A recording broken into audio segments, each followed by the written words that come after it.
नमस्कार,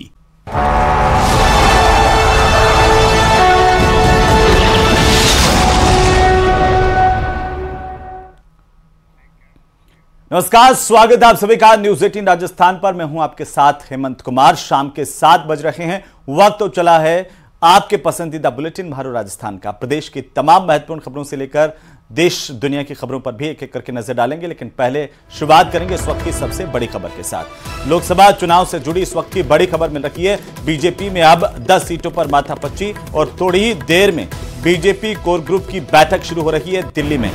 बड़ी जानकारी इस वक्त की, मुख्यमंत्री भजनलाल शर्मा के साथ ही प्रदेशाध्यक्ष सीपी जोशी भी इस बैठक में शामिल हो रहे हैं और इस बैठक से पहले दोनों के बीच में मंथन हुआ है, चर्चा हुई है। जोधपुर हाउस में फाइनल होमवर्क किया गया है नामों को लेकर के। 10 नामों पर मंथन होगा। राजस्थान की 10 सीटों पर भारतीय जनता पार्टी को प्रत्याशियों का ऐलान करना है और इस बैठक में इन नामों पर चर्चा की जाएगी, फाइनल मुहर लगेगी। बड़ी खबर इस वक्त की, लोकसभा चुनाव से जुड़ी इस वक्त की सबसे बड़ी खबर है। बीजेपी कोर ग्रुप की बैठक आज शुरू होने जा रही है कुछ ही देर में और इससे पहले मुख्यमंत्री भजनलाल शर्मा और साथ ही साथ भारतीय जनता पार्टी के प्रदेशाध्यक्ष सीपी जोशी के बीच में मंथन हुआ है। इसी खबर पर ज्यादा जानकारी के साथ हम सीधे रुक कर लेते हैं दिल्ली का, जहां पर सहयोगी लखवीर सिंह शेखावत हमारे साथ जुड़ गए हैं। लखवीर, कुछ ही देर में बैठक शुरू होने जा रही है बीजेपी कोर ग्रुप की, क्या जानकारी है इसे लेकर के? जी बिल्कुल, Rajasthan Bharatiya Janata party core group की बैठक कुछ देर बाद बीजेपी केंद्रीय मुख्यालय में केंद्रीय गृह मंत्री अमित शाह और बीजेपी अध्यक्ष जेपी नड्डा की अध्यक्षता में शुरू होगी। मुख्यमंत्री भजनलाल शर्मा और बीजेपी प्रदेश अध्यक्ष सीपी जोशी इस बैठक में शिरकत करने के लिए बीजेपी केंद्रीय मुख्यालय पहुंच गए हैं। इससे पहले करीब आधा घंटा जोधपुर हाउस में इन दोनों नेताओं के बीच मंथन हुआ है और फाइनल होमवर्क किया गया है, क्योंकि जो 3-3 नामों के पैनल तैयार कर ये दोनों नेता लाए हैं जयपुर से, उन तमाम नामों पर एक बार फिर से डिस्कशन किया गया है, एक बार फिर से मंथन हुआ है कि अगर किसी प्रकार के संशोधन की जरूरत हो तो पहले ही कर ली जाए। क्योंकि जब आज गृह मंत्री अमित शाह और बीजेपी अध्यक्ष जेपी नड्डा के साथ मंथन होगा, उसके बाद ये जो तमाम नाम है वो सीईसी को सौंपे जाएंगे और सीईसी में ही इस तमाम सीटों पर मुहर लगेगी। देखिए, सबसे महत्वपूर्ण बात यह है हेमंत, राजस्थान में 2 चरणों में लोकसभा के चुनाव होने हैं। पहला चरण 19 अप्रैल और दूसरा 26 अप्रैल को है। पहले चरण में जो 12 सीटों पर चुनाव होना है, उनमें से 6 सीटें ऐसी हैं जहां पर अभी तक भारतीय जनता पार्टी अपने प्रत्याशियों का ऐलान नहीं कर पाई है, जिनमें गंगानगर, जयपुर ग्रामीण, जयपुर शहर और करौली, धौलपुर, दौसा, सरीखी सीटें हैं। ऐसे में उन तमाम सीटों पर अपने प्रत्याशियों का ऐलान भारतीय जनता पार्टी को करना है, इसलिए अंतिम दौर में भी मंथन का जो दौर है वो जारी है। और अब थोड़ी देर बाद जब कोर ग्रुप की बैठक शुरू होगी, उस बैठक में उन तमाम नामों पर डिस्कशन किया जाएगा जो पैनल बनकर तैयार होकर आए हैं, क्योंकि 3-3 नामों का पैनल आया है। ऐसे में वरीयता के आधार पर सिंगल नाम का पैनल आज तय कर लिया जाएगा। लखवीर, इसे लेकर क्या अपडेट मिल पा रही है? क्योंकि ये चर्चाएं लगातार तेज होती हुई नजर आ रही है कि 10 सीटों में से कई सीटों पर नए नाम इस बार देखने को मिल सकते हैं। युवाओं को भी मौका दिया जा सकता है और महिलाओं को भी। देखिए हेमंत, तमाम समीकरणों को साधने का प्रयास पार्टी आलाकमान का है और पार्टी की प्रदेश टीम ने उस पर होमवर्क भी किया है। तमाम जातिगत समीकरणों, तमाम क्षेत्रीय समीकरणों को साधना है। उसके साथ साथ युवाओं और महिलाओं का प्रतिनिधित्व बढ़े, ये पार्टी आलाकमान चाहता है, क्योंकि अब तक करीब 15 टिकटों का ऐलान भारतीय जनता पार्टी राजस्थान में कर चुकी है, लेकिन एक ही महिला को टिकट मिला है। ऐसे में उस बैलेंस को भी एडजस्ट करना है, तो वहीं जिताऊ प्रत्याशियों को चुनावी मैदान में उतारना पार्टी चाहती है। ऐसे में अंतिम दौर में भी यही प्रयास है कि जिताऊ चेहरे सामने आए, इसलिए अगर किसी मौजूदा सांसद का टिकट भी काटना पड़े तो पार्टी उस बिल्कुल। थोड़ा सा मैं आपको रोक रहा हूं और लखवीर, इस वक्त बड़ी खबर आ रही है। लोकसभा चुनाव से पहले उम्मीदवारों के चयन का मसला हो या फिर पार्टी में विरोधी सुरों को काबू करने की बात हो, और इस पर लगातार बात करेंगे। लेकिन इसी बीच ये बड़ी खबर, मुख्यमंत्री भजनलाल शर्मा पहुंच चुके हैं। बड़ी जानकारी और इस वक्त जो तस्वीरें सामने आ रही है, सबसे पहली तस्वीर इस बैठक के शुरू होने की, वो न्यूज 18 राजस्थान पर अपने दर्शकों को हम दिखा रहे हैं। सीएम भजनलाल शर्मा बैठक के लिए पहुंच चुके हैं बीजेपी मुख्यालय। बीजेपी मुख्यालय से ये बड़ी तस्वीर इस वक्त आ रही है। मुख्यमंत्री भजनलाल शर्मा, उनके साथ में सीपी जोशी, प्रदेशाध्यक्ष भारतीय जनता पार्टी राजस्थान के, और कोर ग्रुप के जो सदस्य हैं उनके पहुंचने का सिलसिला भी लगातार जारी है। इसी बीच ये तस्वीरें मुख्यमंत्री पहुंच चुके हैं, उनके साथ में भारतीय जनता पार्टी के प्रदेशाध्यक्ष सीपी जोशी पहुंचे हैं। ये बीजेपी मुख्यालय की तस्वीरें हैं और इसी खबर पर ज्यादा जानकारी के साथ सहयोगी लखवीर सिंह शेखावत हमारे साथ लगातार बने हुए हैं। लखवीर, मुख्यमंत्री बीजेपी मुख्यालय पहुंच गए हैं, सीपी जोशी भी उनके साथ मौजूद हैं। जी बिल्कुल, बीजेपी प्रदेश अध्यक्ष सीपी जोशी और मुख्यमंत्री भजनलाल शर्मा जोधपुर हाउस से बीजेपी मुख्यालय पहुंच गए हैं। जोधपुर हाउस में करीब आधा घंटे का मंथन इन दोनों नेताओं ने किया और उसके बाद प्रदेश कोर ग्रुप की बैठक में शामिल होने के लिए दोनों नेता बीजेपी मुख्यालय पहुंच गए, क्योंकि फिलहाल उत्तर प्रदेश कोर ग्रुप की बैठक केंद्रीय गृह मंत्री अमित शाह और बीजेपी अध्यक्ष जेपी नड्डा के साथ हो रही है। इस बैठक की समाप्ति के बाद राजस्थान कोर ग्रुप की बैठक होगी, जिसमें तमाम जो बची हुई 10 सीटें हैं उन पर मंथन किया जाएगा। जो सूत्र हमें बता रहे हैं हेमंत, वो मैं पहले भी आपको कह रहा था कि करीब 5 से 6 मौजूदा सांसदों की टिकट भारतीय जनता पार्टी काटने की तैयारी कर रही है इस बार, क्योंकि बीजेपी चाहती है कि नई लीडरशिप डेवलप हो, जिताऊ चेहरों को चुनावी मैदान में उतारा जाए। इसके साथ ही तमाम समीकरणों को साधने की कवायद भी है। तमाम जातिगत समीकरण साधे जा रहे हैं। तब युवा और महिलाओं को एडजस्ट करने का फॉर्मूला पार्टी आलाकमान ने तय किया है। तो वहीं अगले 2 दशकों तक सामने आने वाली जो पीढ़ी है, आने वाले जो लोग हैं, उनको डेवलप प्रदेश में किया जाए, ये पार्टी आलाकमान चाहता है। इसलिए युवा चेहरों को टिकट देने की तैयारी पार्टी आलाकमान ने की है और आगामी जब टिकट वितरण होगा इन 10 सीटों पर तो वो देखने को मिलेगा भी। इसीलिए लगातार मंथन का जो दौर है वो जारी है। लगातार होमवर्क और एक्सरसाइज प्रदेश नेतृत्व कर रहा है, क्योंकि जब पहले सीईसी की बैठक हुई थी उसमें तमाम 25 सीटों पर डिस्कशन किया गया था, लेकिन जो नाम प्रदेश नेतृत्व लेकर आया था उससे कहीं ना कहीं आलाकमान संतुष्ट नहीं होता। इसीलिए 10 सीटों को होल्ड करके 15 सीटों का ही ऐलान किया गया था पहली जब लिस्ट जारी हुई थी। तो ऐसे में अब चूंकि ज्यादा समय बचा नहीं है, क्योंकि पहले चरण में राजस्थान की ऐसी 12 सीटों में से 6 सीटें ऐसी हैं जिस पर टिकट वितरण अभी तक हुआ नहीं है। ऐसे में आज जो बैठक हो रही है कोर ग्रुप की, उसके बाद जब सीईसी की बैठक होगी प्रधानमंत्री नरेंद्र मोदी की अध्यक्षता में, उस बैठक के बाद जल्द ही भारतीय जनता पार्टी अपनी आधिकारिक सूची का ऐलान करेगी, जिसमें राजस्थान की तमाम 10 सीटों का उल्लेख होगा जहां पर लोकसभा का चुनाव होना है और प्रथम चरण की उन 6 सीटों पर भी टिकट वितरण किया जाएगा जहां पर अभी भारतीय जनता पार्टी अपने प्रत्याशियों को नहीं उतार सकी है। बिल्कुल लखवीर, नजर बनाए रखिए, लगातार अपडेट हम आपसे लेते रहेंगे। बहरहाल बहुत शुक्रिया हमारे साथ जुड़ने के लिए, लगातार जानकारी देने के लिए। और आपको बता दें कि खुद मुख्यमंत्री भजनलाल शर्मा के साथ ही सीपी जोशी भी बीजेपी के मुख्यालय पहुंच गए। कुछ ही देर में बैठक शुरू होगी, जिस पर लगातार हम नजर बनाए हुए हैं, पल पल की अपडेट आप तक पहुंचाते रहेंगे। वहीं लोकसभा चुनाव से पहले उम्मीदवारों के चयन का मसला हो या फिर पार्टी में विरोधी सुरों को काबू करने की बात हो, बीजेपी का कोई सानी नहीं है। ऐसा ही कुछ एक बार फिर से प्रदेश में देखने को मिल रहा है, जहां पर मुख्यमंत्री भजनलाल शर्मा ने सामाजिक समीकरणों के साथ क्षेत्रीय समीकरणों को साधने की कोशिश की है। रिपोर्ट देखिए।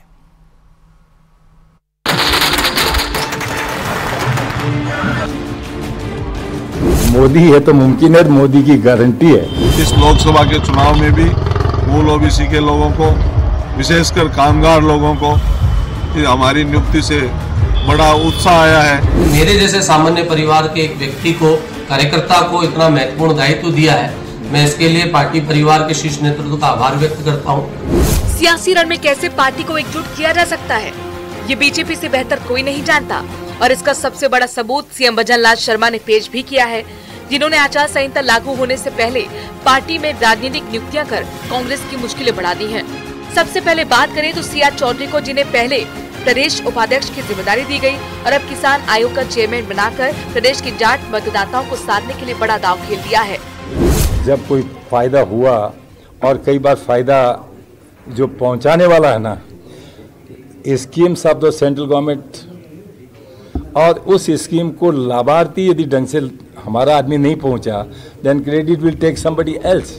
तो हमारे कार्यकर्ता आ जाएंगे कि ये हमारी सरकार, मोदी सरकार ने ये आपके लिए कार्य किए, ये कार्य कोई अन्य ने नहीं किए। ये मोदी है तो मुमकिन है, मोदी की गारंटी है। अब बात ओम प्रकाश भड़ाना की करें, जिन्हें पहले प्रदेश महामंत्री बनाया गया और अब देव नारायण बोर्ड का चेयरमैन बनाकर प्रदेश सरकार ने गुर्जर मतदाताओं को करीब लाने की कोशिश की है।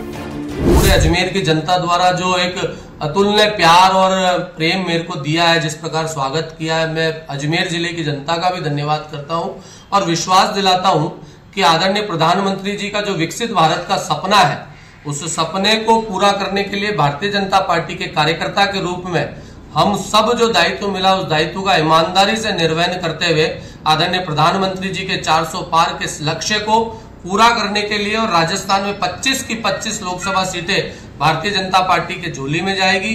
कमल का फूल पूरा 25 के 25 कमल के फूल खिलेंगे। रामगोपाल सुधार को विश्वकर्मा कौशल विकास बोर्ड का अध्यक्ष बनाया जाना भी सरकार की रणनीति का हिस्सा है। जानकारों की माने तो ओबीसी वोट बैंक को स्थायी तौर पर अपने साथ बनाए रखने के लिए इस कदम को उठाया गया है। सुधार वर्तमान में बीजेपी के प्रदेश कार्य समिति के सदस्य हैं। मुख्यमंत्री जी हमारे आदरणीय भजनलाल जी शर्मा ने और हमारे प्रदेश अध्यक्ष सीपी जी जोशी ने मुझ पर जो एक सामान्य कार्यकर्ता पर भरोसा करके और विश्वकर्मा कौशल विकास बोर्ड के अध्यक्ष पद पर मुझे मनोनीत किया है, मैं पूरा भरोसा दिलाता हूं कि मैं इस दायित्व को पूरी निष्ठा के साथ ईमानदारी से निर्वहन करूंगा। प्रदेश की भजनलाल सरकार ने राजनीतिक नियुक्तियों में सैनिक कल्याण बोर्ड का जिम्मा प्रेम सिंह बाजौर को दिया है। राजनीतिक जानकार मानते हैं कि बाजौर के जरिए बीजेपी शेखावटी के राजपूत समुदाय में उनकी पकड़ का सियासी फायदा उठाना चाहती है। नेताओं को राजनीतिक नियुक्तियां तो मिल गई है, मगर इम्तिहान अभी बाकी है।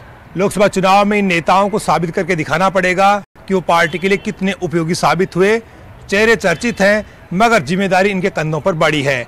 ऐसे में इनकी परीक्षा का वक्त आ गया है। देखना यही है कि जिन नेताओं को राजनीतिक नियुक्तियों से नवाजा गया है वो बीजेपी की परीक्षा में कितने खरे उतरते हैं। कैमरा पर्सन मानसिंह के साथ बाबूलाल धायल, न्यूज़ 18 जयपुर। तो कांग्रेस समेत अन्य दलों से नेताओं का बीजेपी में शामिल होने का सिलसिला लगातार जारी है। आज बीजेपी मुख्यालय में जालोर से कांग्रेस के विधायक रहे रामलाल मेघवाल, कांग्रेस नेता गोकुल परिहार, उनियारा से आरएलपी के प्रत्याशी रहे विक्रम सिंह गुर्जर, दौसा से जिला परिषद के सदस्य रही भावना सैनी ने बीजेपी ज्वाइन कर ली, बीजेपी का दामन थाम लिया।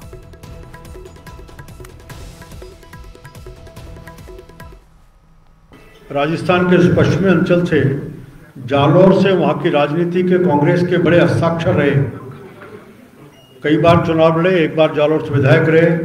श्रीमान रामलाल जी मेघवाल साहब आज भारतीय जनता पार्टी की सदस्यता ज्वाइन कर रहे हैं। इनके साथ ही लंबे समय से एक शिक्षक आंदोलन से जुड़े रहे, कॉलेज में प्रोफेसर रहे, बाद में निदेशालय कॉलेज शिक्षा में संयुक्त निदेशक के नाते काम किया, राजनीतिक क्षेत्र में आए और पिछली बार उनियारा से आरएलपी के प्रत्याशी के नाते चुनाव लड़े प्रोफेसर विक्रम सिंह गुर्जर। उन्होंने भी भारतीय जनता पार्टी की सदस्यता ग्रहण करने का तय किया है।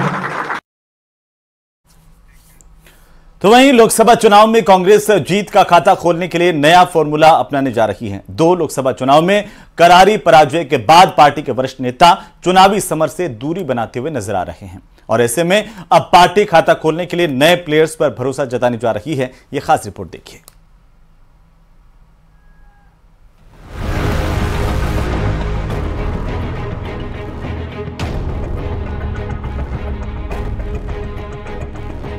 एनडीए गठबंधन को टक्कर देने के लिए भले ही कांग्रेस ने अपने पुराने और अनुभवी चेहरों को मैदान में उतारने की कोशिश शुरू की हो, लेकिन पार्टी का यह फॉर्मूला असरदार साबित नहीं हो रहा। लोकसभा की 25 सीटों पर इस बार पार्टी के वरिष्ठ और अनुभवी चेहरे कम ही नजर आएंगे।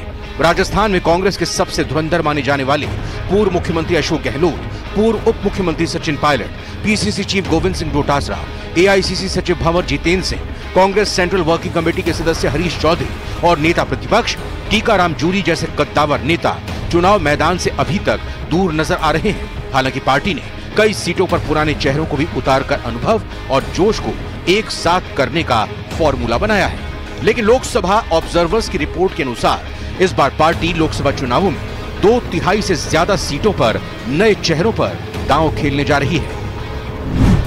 भरतपुर संजना जाटव, जोधपुर करण सिंह, अलवर ललित यादव, उदयपुर ताराचंद मीणा सभी पहली बार लोकसभा चुनाव लड़ रहे हैं। संभावित दावेदार बाड़मेर उम्मीदाराम बेनीवाल, पाली दिव्या मदेरणा, संगीता बेनीवाल, नागौर राघवेंद्र मिर्धा, मनीष मिर्धा, चेतन डूडी, भीलवाड़ा धीरज गुर्जर, रामलाल जाट, राजेंद्र त्रिवेदी, दौसा मुरारीलाल मीणा की पत्नी या ओम प्रकाश हुडला, करौली धौलपुर अनीता जाटव, पूर्व मंत्री ममता भूपेश, लखीराम बैरवा।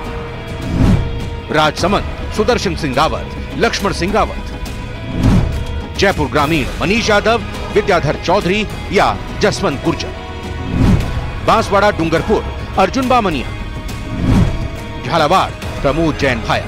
राहत की बात यह है कि कांग्रेस के पास कुछ अनुभवी चेहरे भी हैं। चूरू राहुल कस्बा, झुंझुनू ब्रिजेंद्र ओला, चित्तौड़गढ़ उदयलाल आंजना, बीकानेर गोविंद राम मेघवाल, टोंक हरीश मीणा।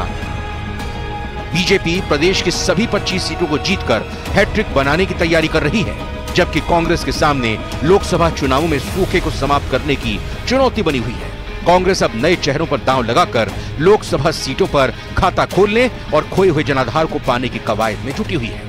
देखना है कांग्रेस अपनी कोशिश में किस हद तक कामयाब होती है। न्यूज़ 18 राजस्थान के लिए राकेश शर्मा की रिपोर्ट। तो वहीं अलवर से बीजेपी के प्रत्याशी और केंद्रीय मंत्री भूपेंद्र यादव ने जिला चुनाव प्रबंधक संचालन समिति की बैठक ली, जिसमें कार्यकर्ताओं को आवश्यक दिशा निर्देश दिए गए हैं। साथ ही मीटिंग में आगे की रणनीति पर भी चर्चा की गई। जिला उपाध्यक्ष देशराज वर्मा ने कहा कि क्षेत्र में बीजेपी के पक्ष में शानदार माहौल है और लाखों लोगों के आशीर्वाद और सहयोग से भूपेंद्र यादव चुनाव जीतेंगे। पीएम मोदी की गारंटी से कांग्रेस के नेता भी प्रभावित हैं और कांग्रेस के पूर्व सांसद डॉक्टर करण सिंह यादव, जिला प्रमुख बलवीर सिंह समेत कई प्रधान, पंचायत समिति, नगर पालिका के अध्यक्ष, शहीद समेत कई कांग्रेस के बड़े पदाधिकारी और कार्यकर्ता बीजेपी में शामिल हुए हैं।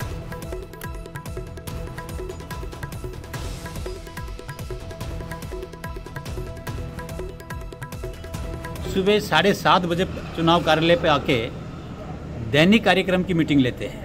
ये डेली का हमारा कार्यक्रम है। आज भूपेंद्र जी ने सुबह 6 बजे मॉर्निंग वॉक से शुरू किया। मोती डोंगरी पे मॉर्निंग वॉक कार्यकर्ताओं के साथ की। उसके बाद पार्टी कार्यालय पे सभी जो चुनाव संचालन समिति के सदस्य हैं उनके साथ कार्यक्रम होता है, मीटिंग होती है। उसमें तय किया जाता है कि आज का क्या कार्यक्रम है। तो वहीं लोकसभा चुनाव से पहले राजनीतिक पार्टियों में दल बदल को लेकर के कैबिनेट मंत्री डॉक्टर किरोड़ी लाल मीणा ने कहा कि भाजपा की विचारधारा से जो सहमत हैं उनके लिए हमेशा दरवाजे खुले हुए हैं और लोग आ भी रहे हैं।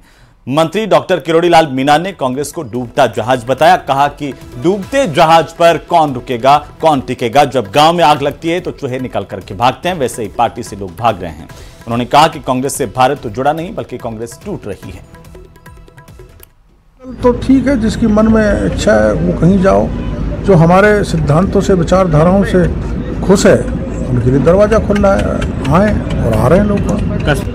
हमने तो कांग्रेस ज्वाइन नहीं की। हम किसी कारण से पार्टी से हमको निकाल दिया था, टिकट भी काट दिया था, लेकिन हम विचारधारा में बने रहे। फिर पार्टी ने जगह दे दी।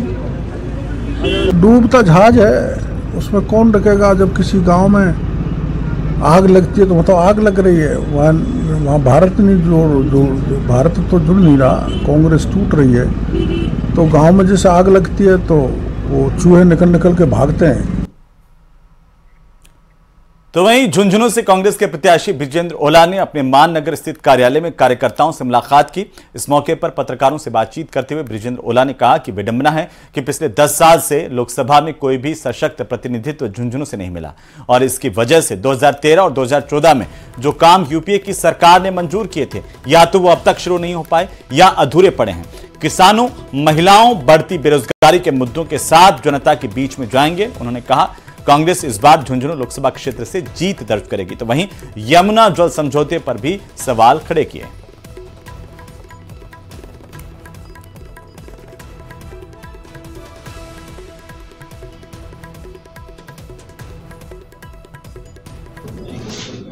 प्रथम तो हमारे मुद्दे रहेंगे जो राहुल जी ने अपनी न्याय यात्रा में जो मुद्दे रखे हैं, न्याय की 5 बातें कही हैं, वो तो रहेंगे। जो किसानों के लिए है, नवयुवकों के लिए है, बेरोजगारों के लिए है, महिलाओं के लिए है और समाज के सभी तबकों के लिए है, आम आदमी के लिए है।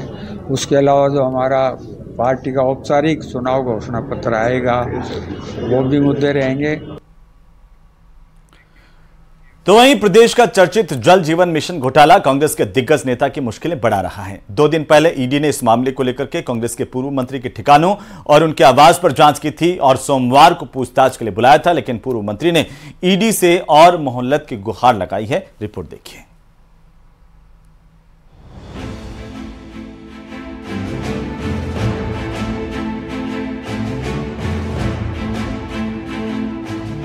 पूर्व मंत्री पर लटक रही गिरफ्तारी की तलवार, महेश जोशी ने ईडी से लगाई गुहार, जांच से नहीं है इनकार और मोहलत की है दरकार।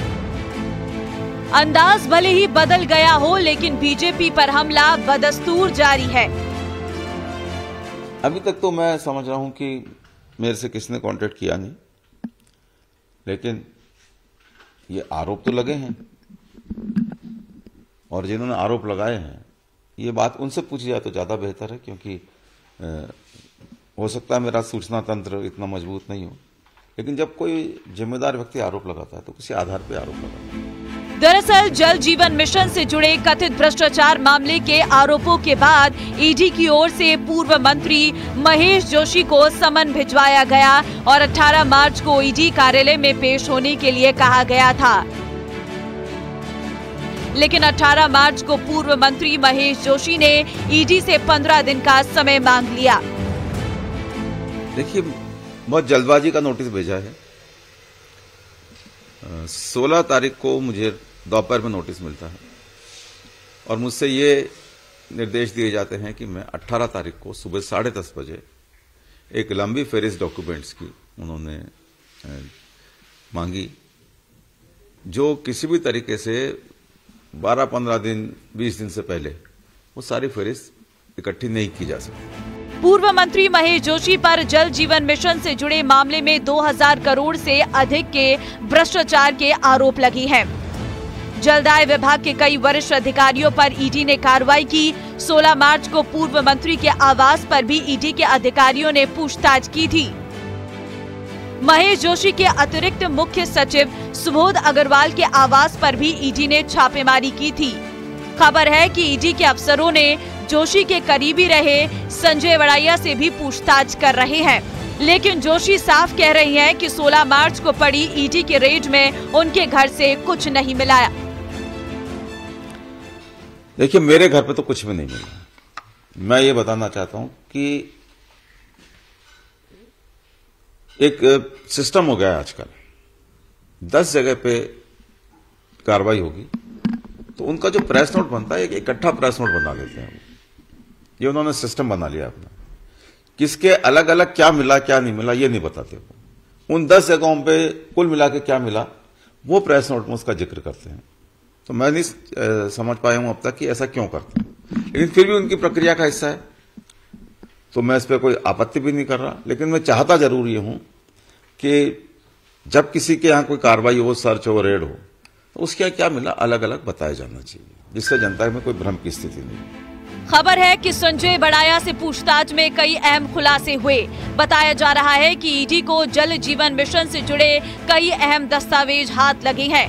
आपको बताते चले कि जल जीवन मिशन से जुड़े भ्रष्टाचार के आरोपों की जांच के लिए मंत्री किरोड़ी लाल मीणा ने भी केंद्र सरकार से जांच की मांग की थी। किरोड़ी लाल मीणा ने जेजेएम में हुए कथित घोटालों से जुड़े कई महत्वपूर्ण दस्तावेज ईडी को सौंपे थे। डॉक्टर मीणा के मुताबिक मामले में ब्लैकलिस्टेड कंपनियों को टेंडर दिए गए, घटिया पाइप कई गुना ऊंची दर पर खरीदे गए और कई जगह तो पुराने और चोरी के पाइप जमीन में गाड़ दिए गए। वहीं चहेती कंपनियों को करोड़ों रुपए के एडवांस भुगतान किए गए। डॉक्टर मीणा के मुताबिक ठेकेदारों से मिलकर पूर्व मंत्री महेश जोशी ने 2000 करोड़ से अधिक का घोटाला किया है। अब प्रदेश में बीजेपी की सरकार है। डॉक्टर मीणा अभी भी अपने स्टैंड पर कायम है और जल जीवन मिशन में हुए घोटाले की जांच की मांग कर रहे हैं। न्यूज़ 18 राजस्थान के लिए जयपुर से राकेश शर्मा की रिपोर्ट।